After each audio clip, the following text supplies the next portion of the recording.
guys! Sa edad kong to, first time ko palang makakapunta sa Splash Island. Kasi nung bata pa ako, palagi kaming sa beach dinadala ng parents ko. Or kapag magpo-pool naman, wala namang giant slides. Kaya sobrang excited ko today. Nag-ulan na nga pala ngayon, pero ngayong araw parang nakikiayon talaga yung panahon kasi maaraw pa. Sabi pala dito, no food and drinks allowed. So take note lang bago kayo pumunta. Nag-walk-in lang pala kami and yung binayaran namin is 1,200 pesos per head. May kasama na rin yung air-conditioned room. Sa mga nagbabalak pumunta, open lang si Splash Island from Friday to Sunday this July to August. Siguro dahil tag-ulan na nga, flash ko na lang sa screen yung updated rates nila or you can also visit their website.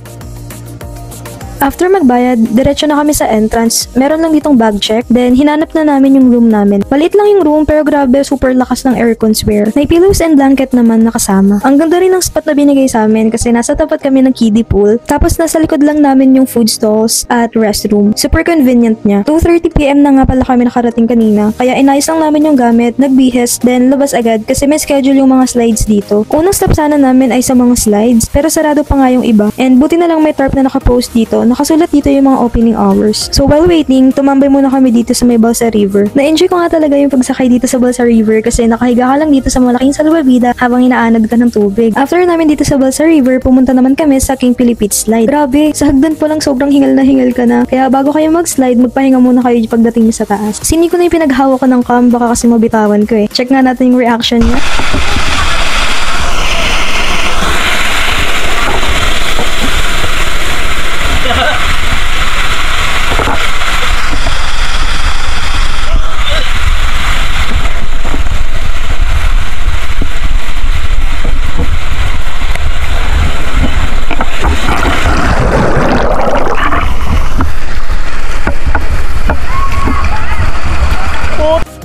Bilis!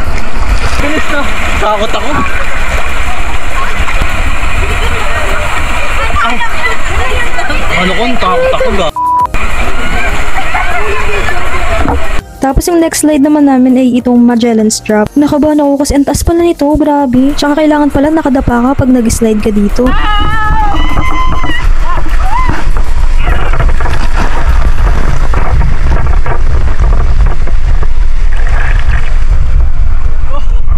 Grabe guys, ang bilis ng bagsak. Parang may mini heart attack ka. Sobrang saya, kaya pabalik-balik kami dyan eh. Kaso sobrang nakakapagod talaga. Kaya yung next slide naman namin ay dito sa Rio Montañosa. Open tong slide na to from 2:30 PM to 4:30 PM. Pero kailangan group of 4 daw sabi ni kuya. Dalawa nga lang kami. Pero buti na lang may nakasabay kaming dalawa din. Naghahanap din sila ng kasama.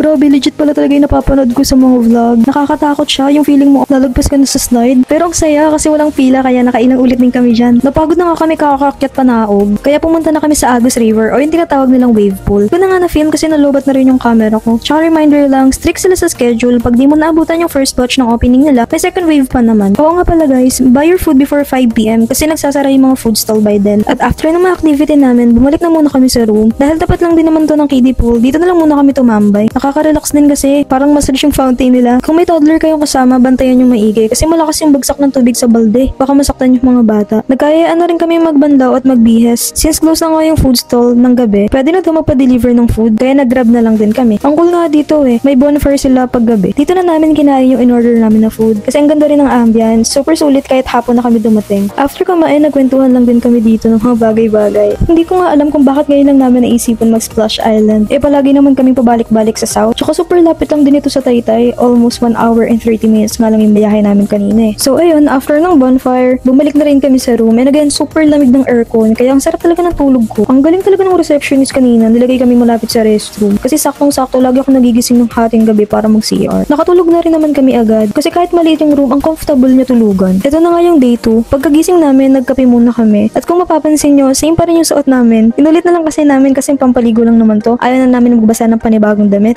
After magkape, bumalik na ulit kami sa mga slides. Pabalik-balik na kami na parang walang kapaguran. This time, may mga bagong bukas na slide. Hello!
Grabe, sinulit talaga namin yung 1,200 per head. So 11 AM, balik na muna kami sa room to pack up. Check out kasi namin is 12 noon. Pero sabi nila, pwede daw kami mag-extend until 5 PM for free. So ginawa namin, binalik muna namin yung key sa reception. Then nag-rent na lang kami ng locker para sa mga gamit namin. Nag-decide nga muna kami mag-lunch. Sabi nga sa mga vlog, mahal daw yung mga food dito sa Splash Island. Pero sa tingin ko parang sakto lang naman. Kasi nagre-range lang yung mga presyo sa 180 to 350. Masarap naman din yung mga food nila, kaya sulit na rin. After lunch, nag-inquire kami sa zipline. 220 pesos daw per head. 2-way na yun. So balikan na siya. Nagbayad na kami pero biglang na-refund ni ate yung bayad namin kasi masama daw yung weather. Hindi daw pala kasi pwede mag-zipline pag ganun. Safety first daw kasi sila dito. Eh wala na kaming gagawin kung hindi pwede mag-zipline kasi lahat na ng pool na puntahan namin, nakapag-slide na rin kami sa lahat. So nag-stay muna kami sa open na kubo. Libre naman siyang gamitin since wala naman din tao. Naghintay lang din kasi kaming tumila yung ulan bago magbihas para hindi na kami mabasa mamaya. Grabe, first time ko talaga dito sa Splash Island and I can say super saya ng experience and sulit na sulit talaga siya. Nakakapagod yung hagdan, oo, pero worth it lahat ng slide. Sulit kahit late kami dumating and na-maximize rin talaga namin yung pagstay dito. So ayun guys, hanggang dito na muna yung vlog natin. See you on the next one. Bye!